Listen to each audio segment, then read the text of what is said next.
তো আশা করি সবাই ভালো আছো।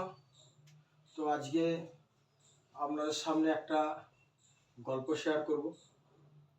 তো গল্পটা খুবই ইন্টারেস্টিং, খুবই ভালো লাগবে এবং খুব শিক্ষণীয় এবং কিছু শিক্ষণীয় বিষয় আছে। কারণ আমরা না বুঝে না জেনে অনেক কিছুই করি। বিষয় হচ্ছে একটা ঝিল, সেই ঝিলে একটা পানকৌটি প্রতিনিয়ত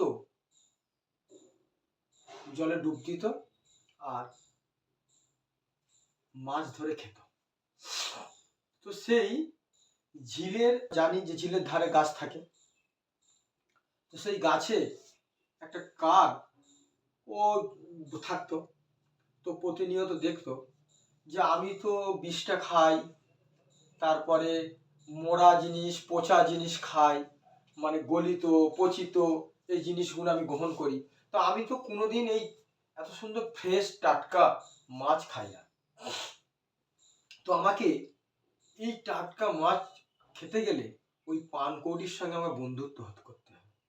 তো সেই পানকৌটি রীতিমতো যখন মাছ টাছ ধরে খাওয়ার পর একটা ঝিলের পাশে একটু শুকনো জায়গার মধ্যে তো বসে ডানা মিলে গাটা শুকাচ্ছে। কাকটা পাশে যেয়ে বসলো, তো বসে বলছে, বন্ধু, তো আমি তোমার সঙ্গে একটু কথা বলতে চাই আর তোমার সাথে বন্ধুত্ব করতে চাই। হ্যাঁ বলো। না, তুমিও এখানে থাকো, আমিও এখানে থাকি। তো আমি রোজ তোমাকে দেখি, তো ভাবি তোমার সাথে কথা বলবো, তোমার সাথে বন্ধু করব, কিন্তু আমার সেরকম সময় হয় না। তো আজকে তুমি রোদ পুইছো দেখে তো আমি আসলাম, তোমার সঙ্গে দুটো কথা শেয়ার করব। তো বলো। তো তার সাথে কথা খুব গল্প, মানে কাক খুব সুন্দর তার সাথে গল্প টল্প করলো, করার পর বন্ধু হয়ে যায়। হওয়ার পর বলছে, বন্ধু তুমি তাহলে বসো, আমি একটু শিকার করি। তো দিব্যি পানকৌটিটা আবার জলে ডুব মারলো আর সঙ্গে সঙ্গে একটা মাছ আরে উনি খাচ্ছে। তখন কাক বলছে, বন্ধু, তো তোমার সঙ্গে আমি বন্ধু করলাম আর তুমি একাই খাবে, আমাকে একটু দেবে না? ঠিক আছে, তাহলে বসো, আমি যাই। বলে আবার পানকৌটি ডুব মারলো, ডুব মেরে আবার একটা মাছ ধরলো, টাটকা মাছ ধরলো, কাকটাকে দিল। আর কাকটা খেয়ে খুব আনন্দ যে আমি আজকে বন্ধু করে আজকে টাটকা ফ্রেশ মাছ খেতে পাচ্ছি। এতদিন তো পচা গোলা গন্ধ এই জিনিসটা গ্রহণ করত। এইভাবে বন্ধু হয়ে যায়। রোজ পানকৌটিটা যখন যেই সময় আসে, কাকটাও সেই সময় নাবে, ওই ধারে দাঁড়িয়ে থাকে আর ওই পানকৌটি মাছ ধরে সে নিজে খায়, ওকে খাওয়ায়।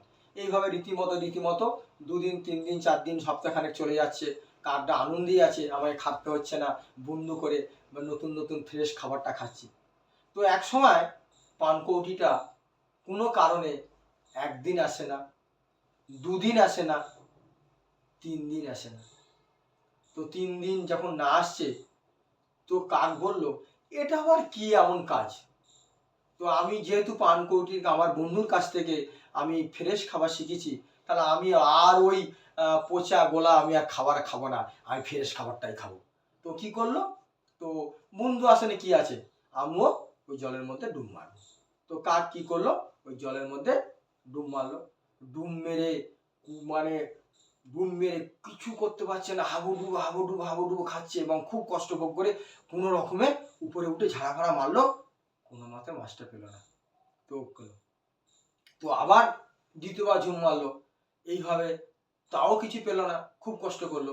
এই করতে করতে ক্লান্ত হয়ে যে পাশে বসে পড়লো। এমন একটা সময় হলো যে জলে পড়ে সে আর ঝাপটা মেরে উপরে উঠতে পারছে না, প্রচুর পরিশ্রম, কোনো রকমে জলে উঠে দাঁড়িয়ে আসলো। তো এখান থেকে আমরা শিক্ষা পেতে পারি যে বন্ধু করা ভালো, কিন্তু বন্ধু করে বন্ধু শুধু সহযোগিতা নিলে হবে না। বন্ধুর সঙ্গে থেকে বন্ধু যে পথে গিয়ে, যে সিস্টেমে গিয়ে আজকে উন্নতি করছে, যদি আমি সেই ফলোটা করতে পারি, বন্ধুকে ফলো করতে পারি, আমরা শিখতে পারি, তাহলে কিন্তু এই কাকের মতো অবস্থা হবে না। আর আমরা না শিখে আমরা যদি কার উপর নির্ভরশীল হই, তাহলে কিন্তু আমাদের প্রচুর ব্যর্থতা এবং আমাদের খুব ক্ষতি হয়ে যাবে। তাই বন্ধু করুন, শিখুন, শিখে নিয়ে পড়ুন, দেখবেন ভালো থাকবেন, সুস্থ থাকবেন এবং আনন্দময় জীবন লাভ করতে পারবেন। জয় মা।